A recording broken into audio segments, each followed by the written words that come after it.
eu gostaria que você, que é pai, se colocasse de pé. Todos os pais presentes.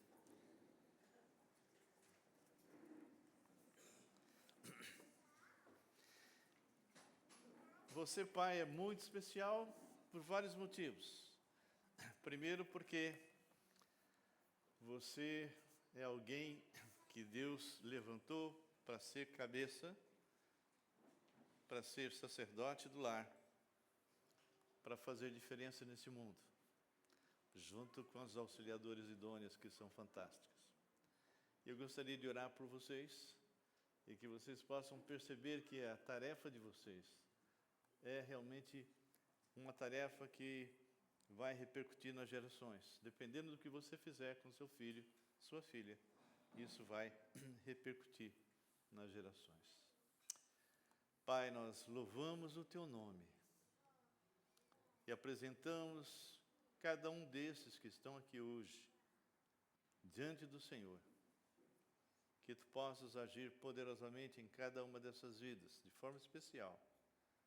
E que eles possam entender, Deus, a responsabilidade que cada um de nós temos de sermos pai e sermos avós, inclusive, e até bisavô. Sabemos, ó Deus, que nós temos que ser modelos para que aqueles que nós geramos possam realmente olhar para nós e andar de forma digna, porque é isso que o Senhor espera de cada um de nós.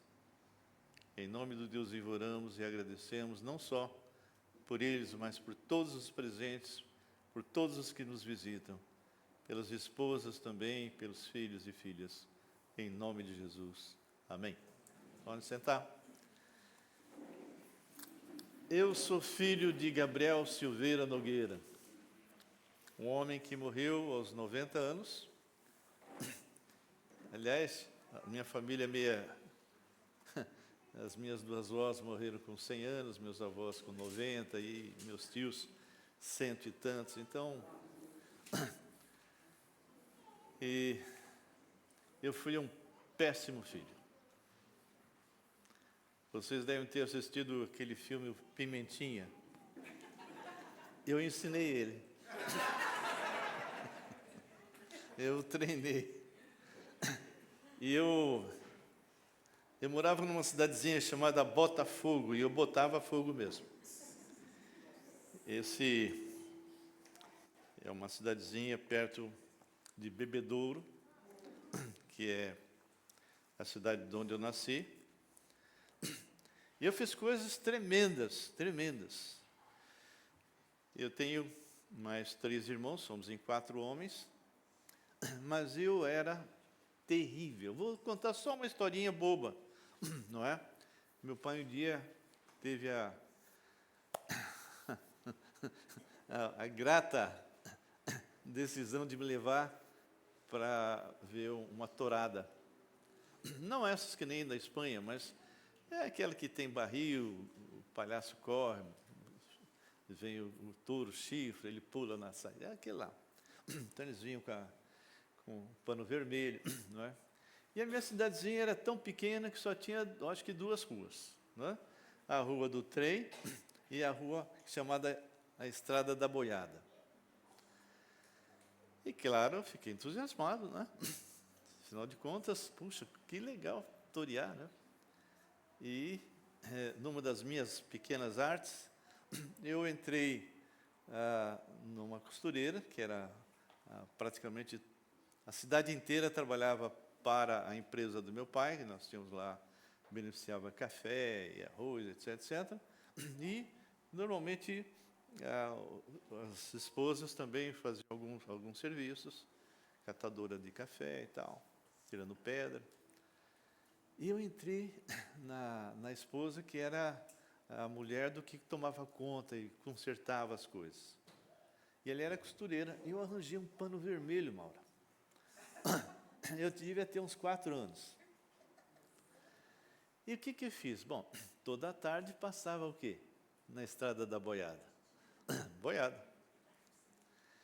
E eu fiquei esperando sentadinho na calçada até a hora que eu vi os bois e eu fui por meio não é?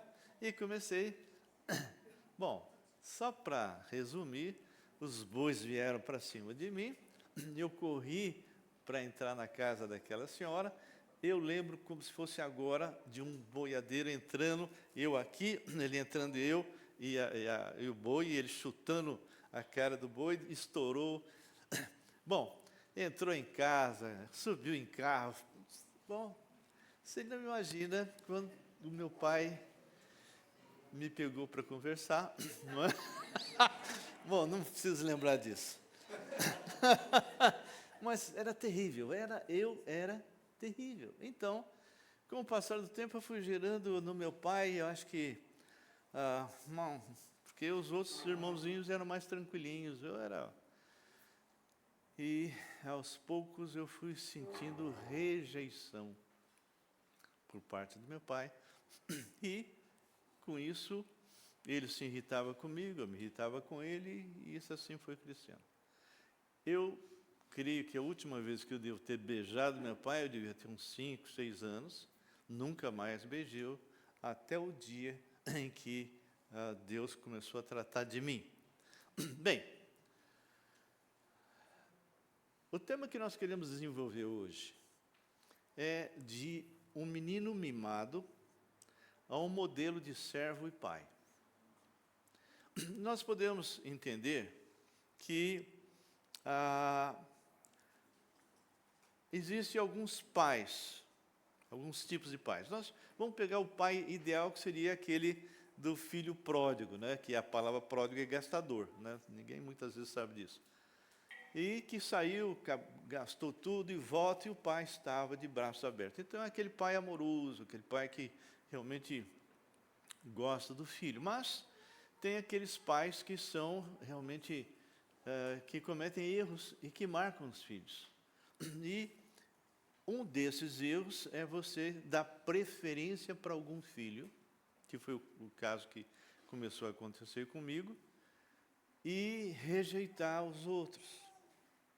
Ou aquele pai omisso, aquele pai que eu, infelizmente, no começo do meu casamento, por algum tempo, eu fui um pai omisso, um pai que era ausente, um pai que minha esposa precisou um dia, porque eu estava na época, imagina eu fazendo faculdade, fazendo especialização em finanças na UFV, trabalhando o dia inteiro, e pouco tempo eu tinha para a família. E um dia, o meu filho do meio, conversando com a minha esposa, falou alguma coisa que deixou ela muito preocupada. Ele tinha muitos cestos, nem chutar bola ele conseguia, o Rodrigo. Não conseguia chutar bola, ele tinha problema motor, assim, psicomotor, né? E a minha esposa disse assim: Raul, desce do seu pedestal.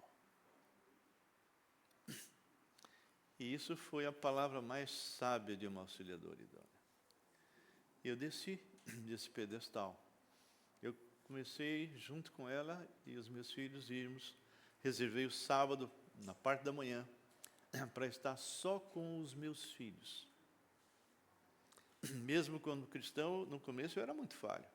E isso era uma das falhas que eu já vinha trazendo mesmo antes de eu me converter. E lá no Ibirapuera, eu rolava com eles no chão, bola para cá, e o meu filho foi curado, literalmente só porque eu comecei a abraçá-lo, eu rolar com ele, brincar com ele, e o Rodrigo voltou a ser uma criança normal.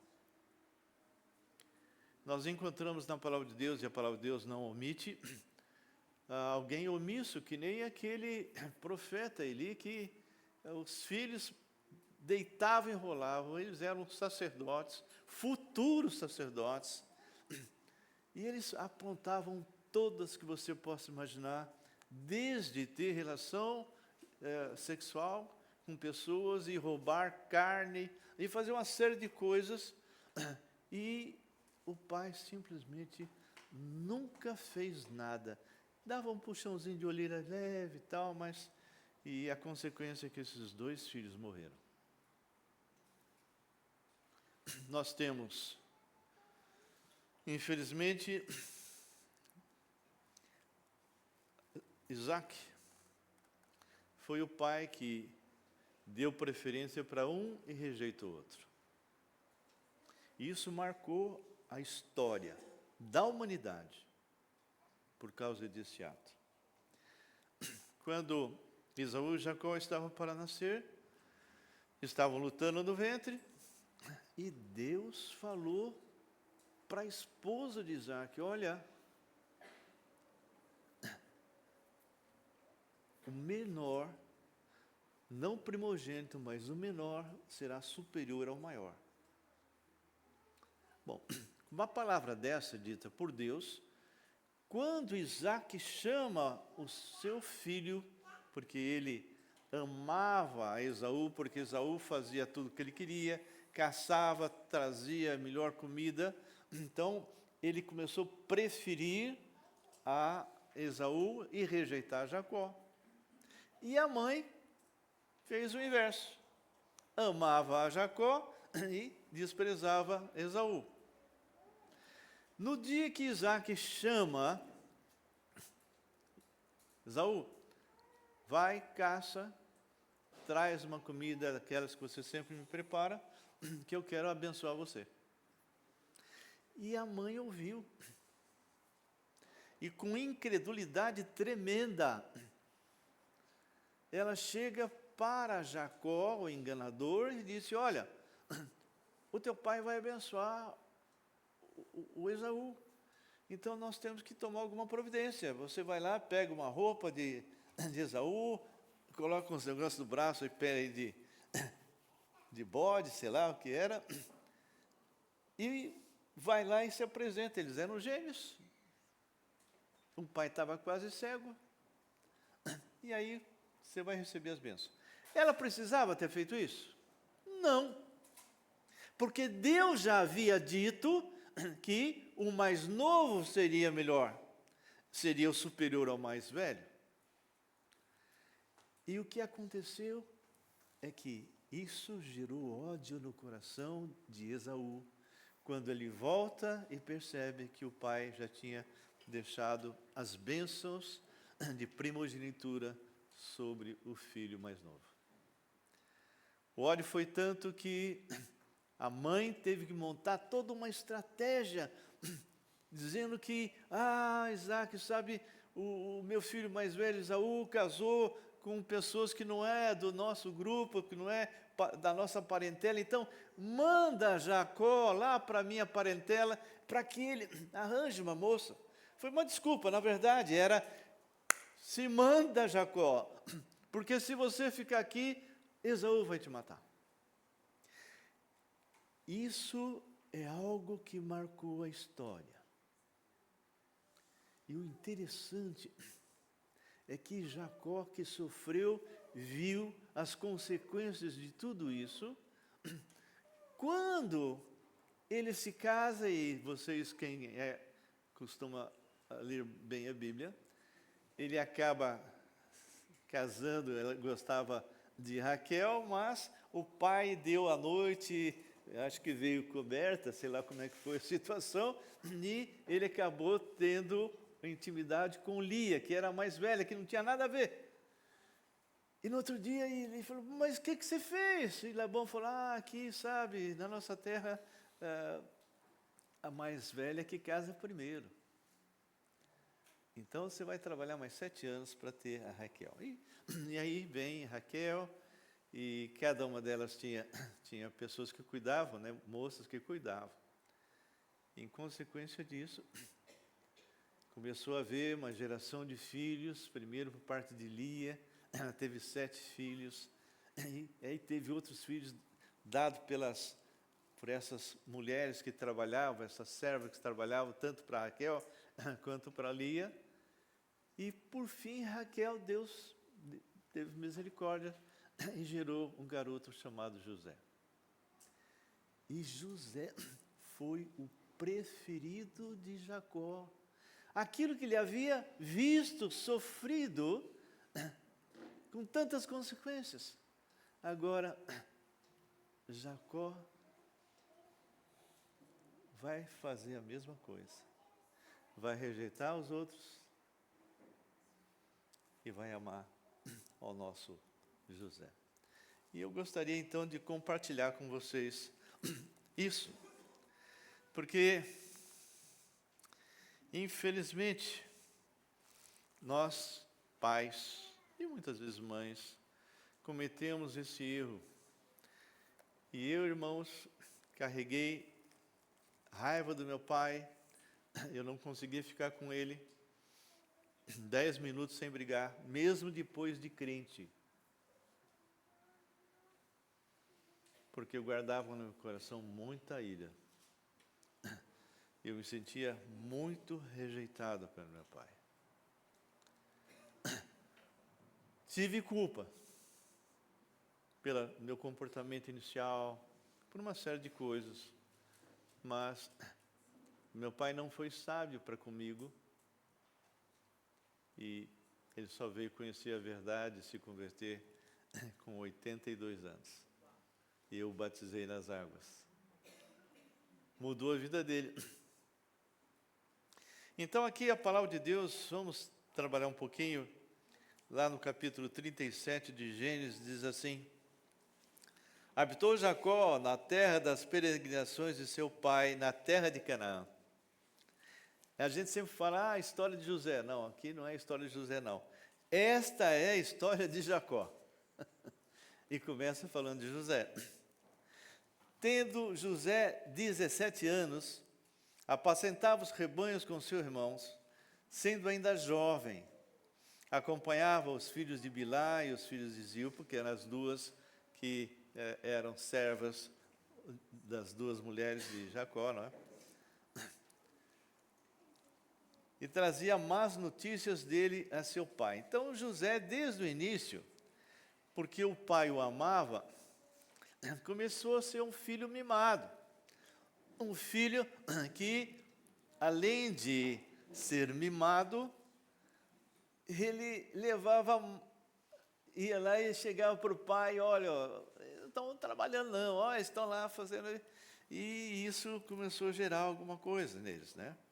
E o versículo 3 diz, olha, Israel amava mais a José do que a seus filhos, porque era filho de sua velhice. Era filho de quem? Da mulher que ele amava. E fez uma túnica talar de mangas compridas. Imagina, o pai dá ao filho mimado uma roupa que o destacava com respeito aos outros. O que vocês acham que gerou no coração dos outros?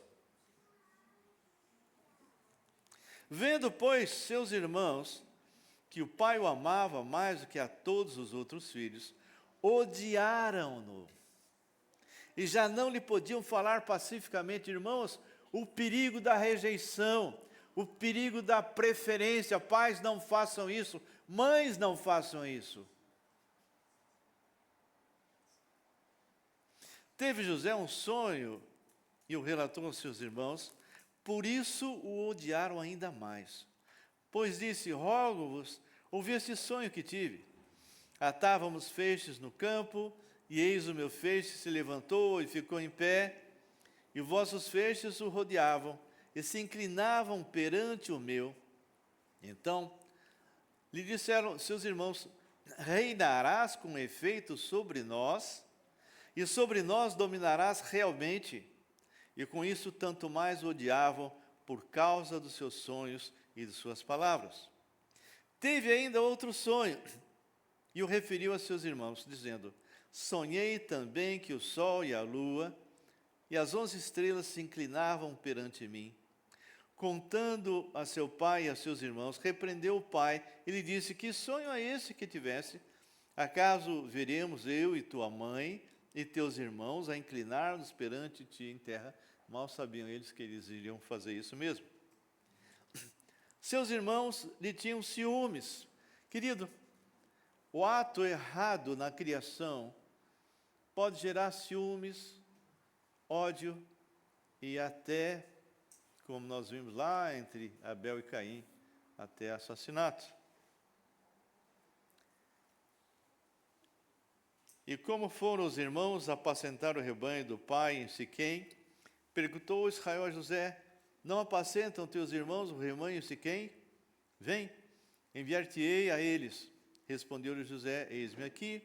Bem, aí nós vamos ver que eles vão, encontram os irmãos, e acabou então que eles decidiram matar José. Assim que eles se encontram,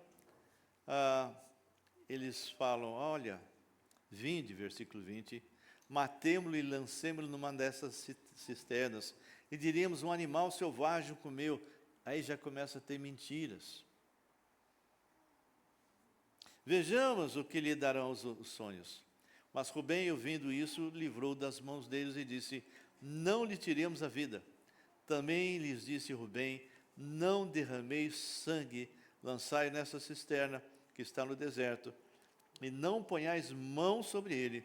Isto disse para livrar dele, a fim de restituir ao pai. Mas logo que chegou José, a seus irmãos, despiram-no da túnica, talar, que era a imagem da rejeição. Primeira coisa que eles fizeram foi arrancar fora aquele símbolo do amor do pai e da rejeição.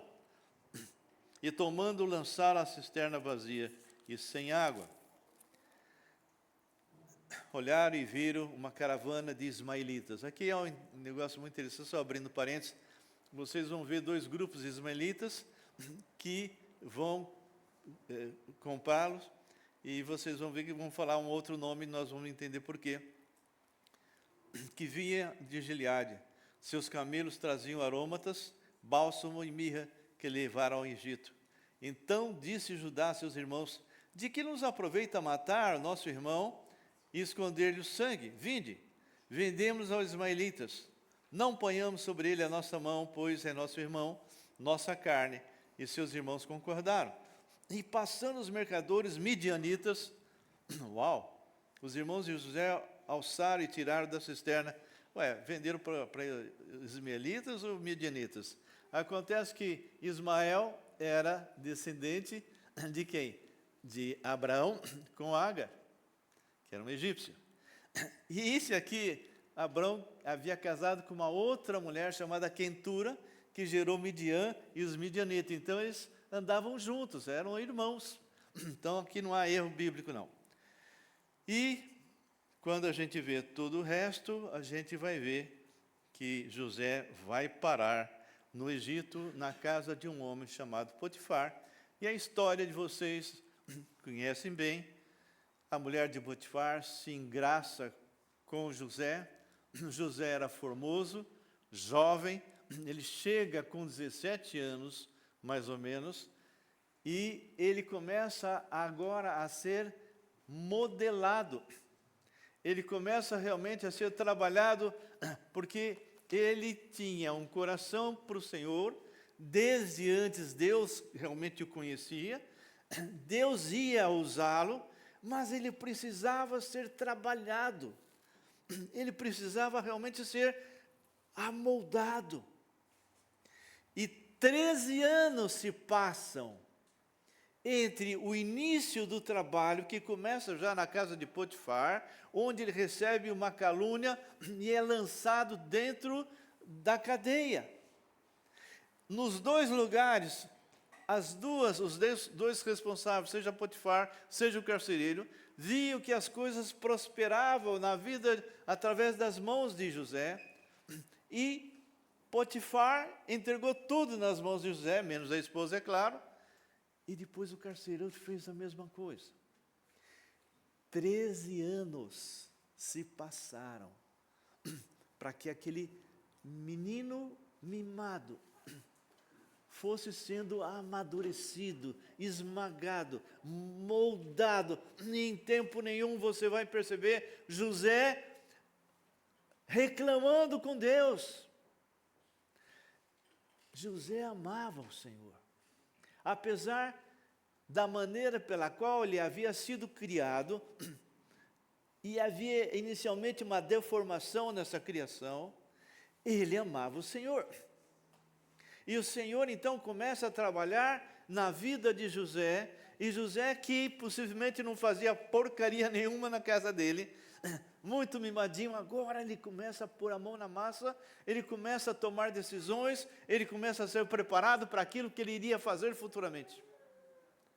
Quando ele está no cárcere, as coisas vão acontecendo e ele vai dominando, o carcereiro nem mais se preocupava. Até que surgem duas pessoas, um padeiro e um copeiro do rei. Os dois presos, possivelmente aguardando aí julgamento. E os dois tiveram um sonho. E José, conversando com eles, porque percebeu que eles estavam muito preocupados, José então desvenda e diz: olha, você copeiro vai voltar a servir o rei, mas você, padeiro, vai morrer. E exatamente isso aconteceu. Só que José tinha falado para o copeiro: olha, lembra de mim, fala, intercede para que eu possa sair desse lugar.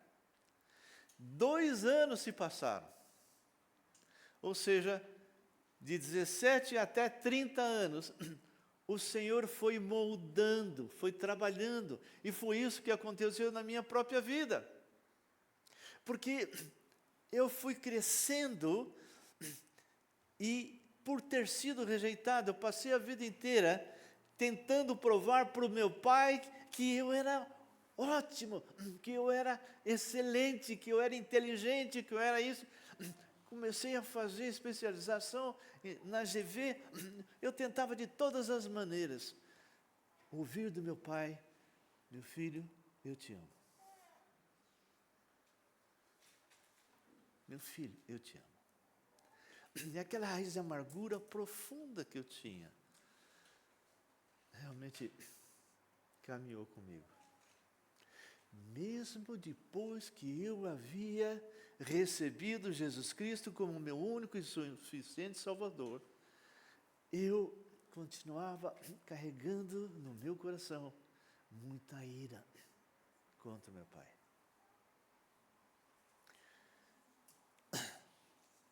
Mas, sabe, Deus muda a vida, Deus muda coisas assim que... E abram comigo em Gênesis 45 e vocês vão ver, quando José é colocado diante de Faraó, e mostra para Faraó exatamente o que estava para acontecer. 7 anos de grande colheita, de grande prosperidade, e 7 anos de fome. E Faraó, claro que tudo isso montado por Deus, coloca o Egito nas mãos de José. E a fome veio. José montou silos, José fez toda uma estrutura, montou tudo que realmente um homem sábio deveria fazer para usar o que estava guardado e durante 7 anos estar suprindo não só o povo do Egito, mas os que vinham de fora. E nesses que vinham de fora vieram quem? Seus irmãos. Vocês imaginam se José não tivesse sido trabalhado por Deus, amadurecido, passando a ter um relacionamento cada vez mais profundo com o Deus da palavra, a ponto dele testemunhar, o próprio mordomo que ficava com ele foi influenciado e falou para os irmãos, quando eles já estavam quase para ser revelado quem eles eram, ele começou a falar do Deus vivo para os irmãos de José. E acontece que Deus começa a trabalhar na vida de José, e José vai perdoar os seus irmãos. Humanamente falando, ele podia ter triturado todos eles. Ele podia realmente colocar essa turma à vista de todo mundo, dar uma surra e ir matando aos pouquinhos, cortando aos pedacinhos. Ele podia fazer o que ele quisesse, mas ele não fez. Porque ele tinha um Deus vivo, um Deus que o amava. E desde o início, desde a casa de Potifar, quando ele decidiu fugir daquela mulher, desde que ele começou a entender que Deus tinha um plano para ele. E aí a história vai explodir no capítulo 45. Depois que os irmãos já tinham passado uma série de situações que José foi provocando, sem em nenhum momento José se revelar, até que chega o dia que José não aguenta mais. E no capítulo 45 diz, porque Deus amadureceu José, e isso é demonstrado, isso é feito por Deus, 13 anos. Eu levei um bom tempo também. Então José, não se podendo conter, diante de todos os que estavam com ele, bradou: fazei sair a todos da minha presença. E ninguém ficou com ele, quando José se deu a conhecer a seus irmãos. E levantou a voz em choro, de maneira que os egípcios ouviam, e também a casa de Faraó. E disse a seus irmãos: eu sou José. Uau!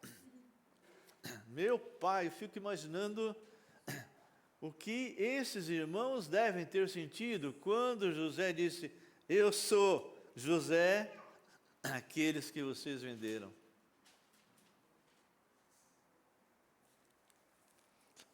E ele fala: vive ainda meu pai? E seus irmãos não lhe puderam responder, porque ficaram atemorizados perante ele, apavorados. Disse José a seus irmãos, e agora vocês começam a ver o efeito da maturidade, o efeito de andar com Deus vivo, não com uma religião. O Senhor nunca veio para pregar religião.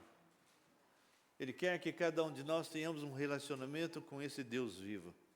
E ele começa então a mostrar os efeitos desse relacionamento. Versículo 4 diz: disse José a seus irmãos: agora, chegai-vos a mim. E chegaram-se. Então disse: eu sou José, vosso irmão, a quem vendestes para o Egito. Agora, pois, não vos entristeçais, nem vos irriteis contra vós mesmos, porque me haverdes vendido para quê? Porque para a conservação da vida, Deus me enviou adiante de vós. Vou ler de novo.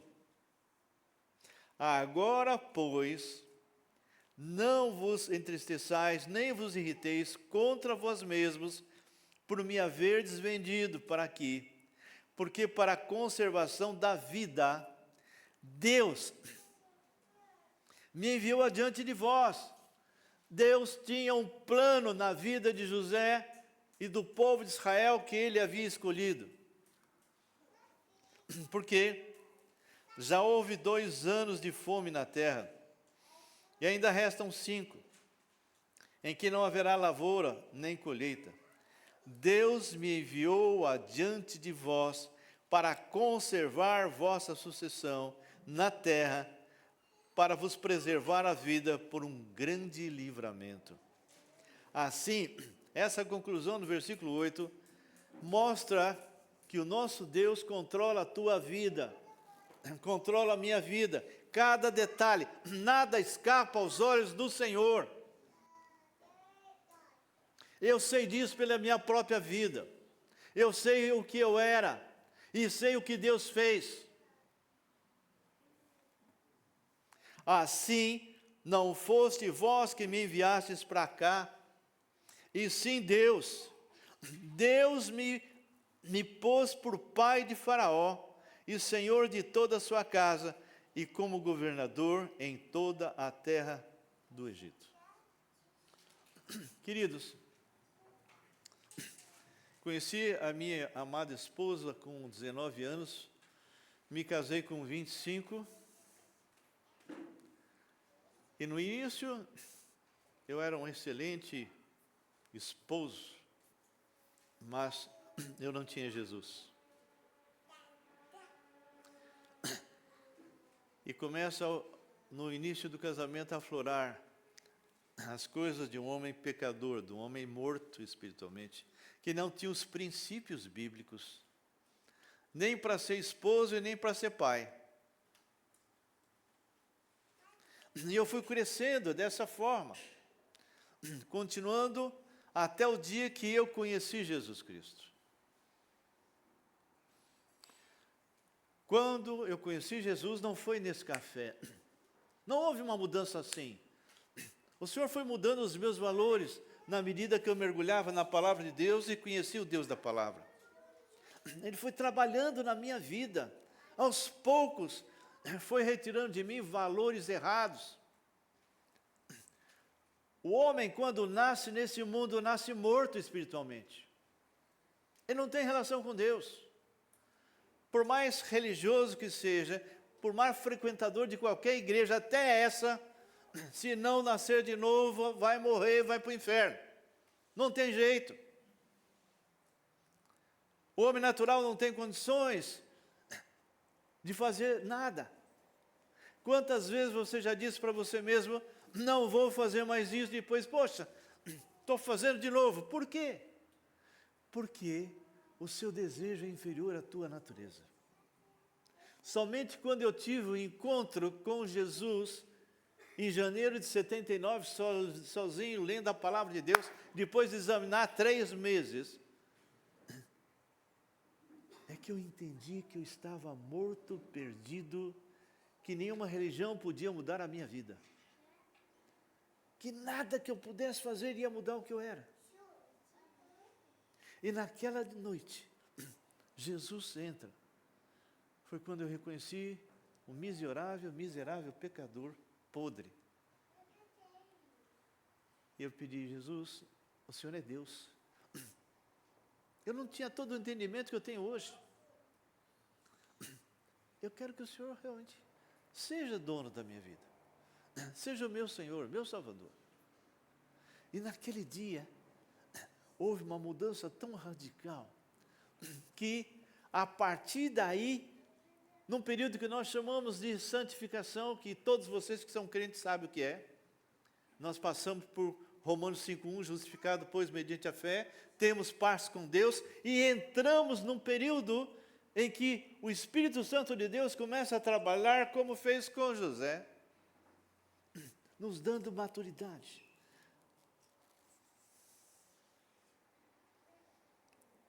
E eu fui crescendo espiritualmente. E aos poucos, minha esposa foi sofrendo menos. E os meus filhos começaram a ter um pai mais presente depois que eu desci do pedestal. Mas eu marquei meus filhos. Eu marquei minha esposa.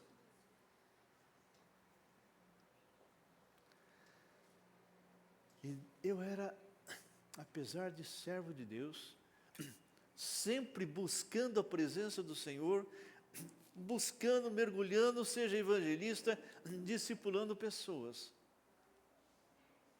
Mas Deus foi me moldando, porque eu era de duro serviço. Eu era duro, era difícil. Deus permitiu eu quebrar a minha perna. E o chinesada que chegava em casa disse que eu ia precisar operar de todo jeito, não tinha como, eu jogando futebol, rompeu tudo. E o Senhor fez um milagre, eu não precisei operar, não precisei fazer nada. Mas eu fiquei 3 meses em casa. E nesses 3 meses, eu comecei a aprofundar na palavra de Deus. E eu comecei a perceber que não era o meu pai que tinha que mudar, era eu. Porque meu pai não era crente, meu pai não tinha Jesus. Como é que meu pai ia mudar? Se eu que era crente tinha tantas áreas, tantas coisas que eu precisava mudar.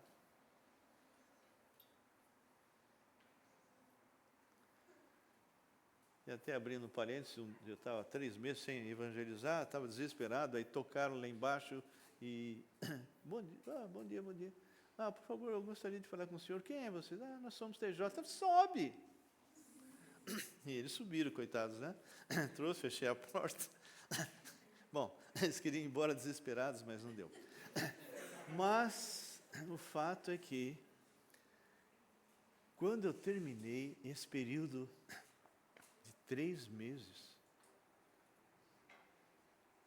eu já sabia que quem precisava mudar era eu.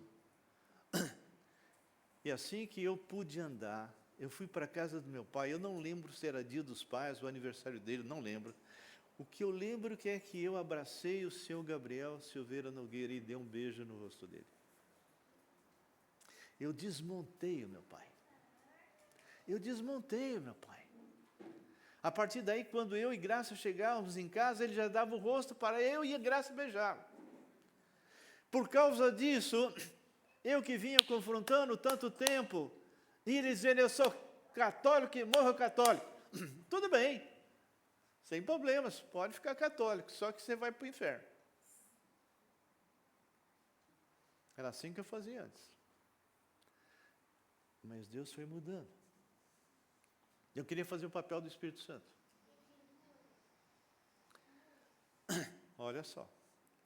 A partir daí ele começou a examinar a Bíblia. Ele ficou lendo a Bíblia 2 anos. Até o dia que ele me chama. E fala, Raul, porque quando ele falava, olha, não estou fazendo mais 10% do que eu fazia. Pai, não adianta. Não estou fazendo mais 50%. Até o dia que ele me chamou e falou, não estou fazendo mais nada daquilo que eu fazia. O que eu tenho que fazer agora? Eu falei, não adianta nada. Como não adianta? Não adianta, o senhor tem que pedir para Jesus Cristo entrar no seu coração. Porque você está morto, pai. Então eu quero agora. Você tem certeza? Eu sou muito homem, eu quero agora. Não, tudo bem, pai. Sem problemas. Chama a Marinha, que era minha mãe, chama a Graça. As duas vieram. E ele orou aceitando a Jesus. A partir daí, a vida do meu pai mudou. Ele tinha um medo de morrer que você não pode imaginar. E no dia que ele foi batizado nas águas, eu batizei ele, minha mãe, e quando ele sai, ele vira para a Graça e diz, agora eu posso morrer. E a Graça falou, como assim? Agora eu tenho o meu Senhor, eu conheci o meu Senhor. Morreu com 90 anos. Quando eu não precisava mais, porque eu tinha sido curado, quando eu não precisava mais ouvir meu pai dizer, meu filho, eu te amo.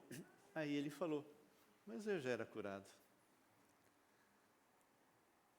Eu lembro com saudade do meu pai. Eu não sei quem está aqui hoje, se você já tem ou não um relacionamento com Jesus. Se você está aqui, seja homem, seja mulher, e você não passou pela experiência de salvação, se você não passou pela experiência de ter esse encontro com Deus vivo, não com religião. Deus abomina a religião. Religião é coisa de homens. E a igreja não é isso aqui. Isso aqui é a igreja local, que abriga a verdadeira igreja. A igreja é formada por homens e mulheres que tiveram experiência com Deus. É um organismo vivo que se reúne. Na China, onde eu morei, o pessoal se reunia em apartamento, em barco, em buraco, onde desce. Ali era igreja. Em Roma tinha as catacumbas. Bem escondido. Porque havia perseguição.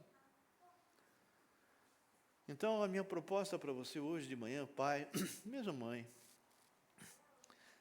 eu não sei qual foi a tua vida, se você já foi ou não rejeitado por pai, por mãe, mas se você carrega essa mágoa e você não tem Jesus, só Jesus pode mudar a sua vida. Jesus é o próprio Deus, que criou o céu e a terra, e Ele se fez homem, Ele morreu na cruz no seu lugar, Ele recebeu nele todos os teus pecados, passado, presente e futuro. Ele morreu a tua morte, Ele pagou o preço total do teu pecado. O que você já fez, está fazendo e vai fazer até o último dia da sua vida. Só que ele morreu e não ficou morto, ele ressuscitou, está vivo.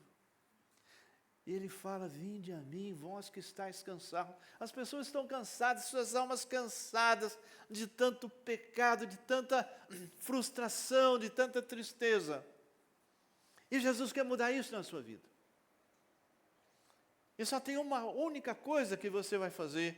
Não tem nada a ver com frequentar esse lugar, não tem nada a ver com você dar oferta, dar qualquer coisa, participar de culto. Não adianta nada se você não nascer de novo em Jesus Cristo.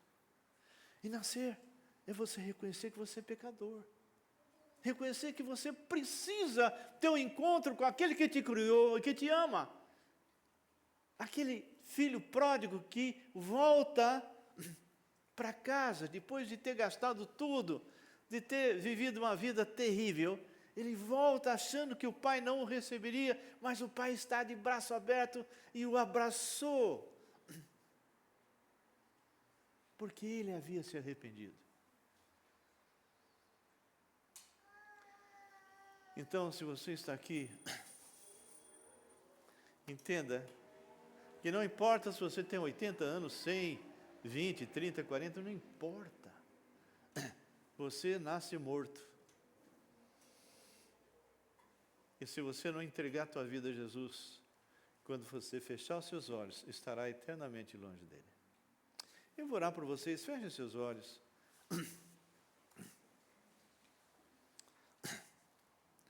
Meu Pai, meu Deus, eu agradeço a Ti por essa mensagem, pela pregação, pela vida de José.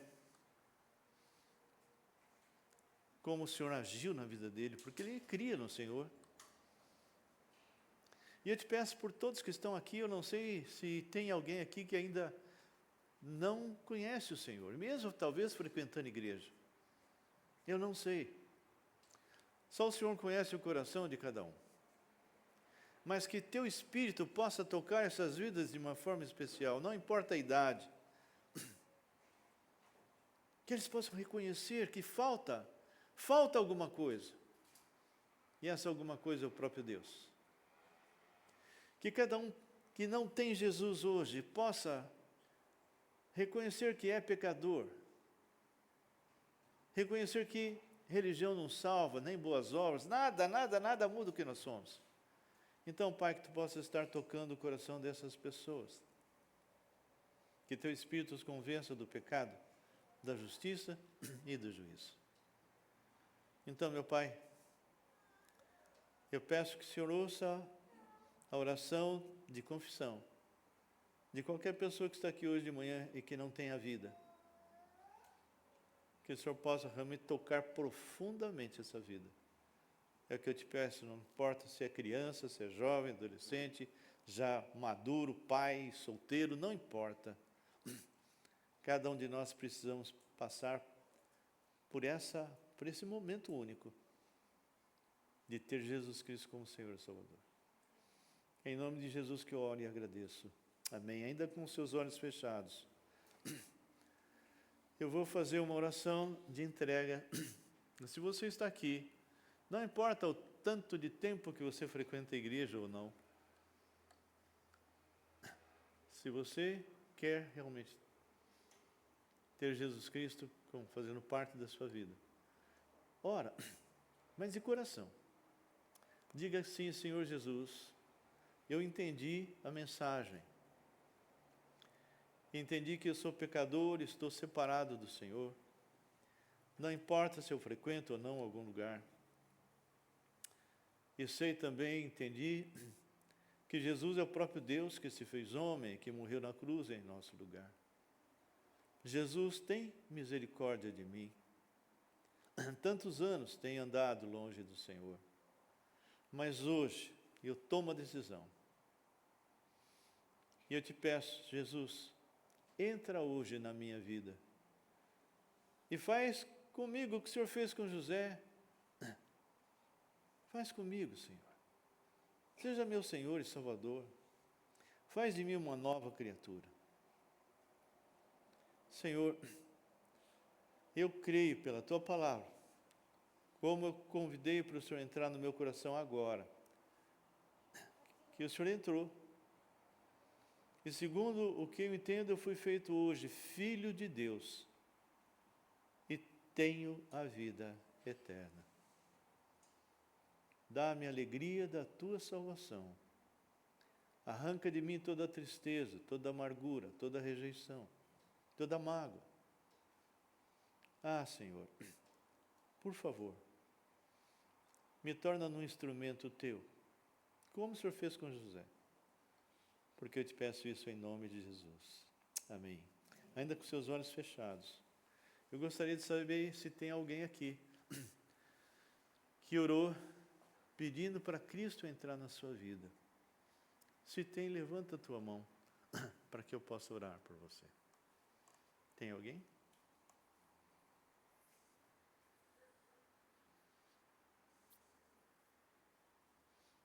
Alguém? Não importa se é criança, se é jovem, se é adulto. Alguém gostaria de levantar a mão dizendo, eu recebi hoje Cristo no meu coração. Amém. Tem mais alguém que gostaria de dizer, hoje eu recebi Cristo no meu coração, de verdade. Tem alguém? Não? Eu sei que muitas vezes a pessoa se sente acanhado, mas faça isso. Não resista. Deus quer a tua vida. Mais alguém?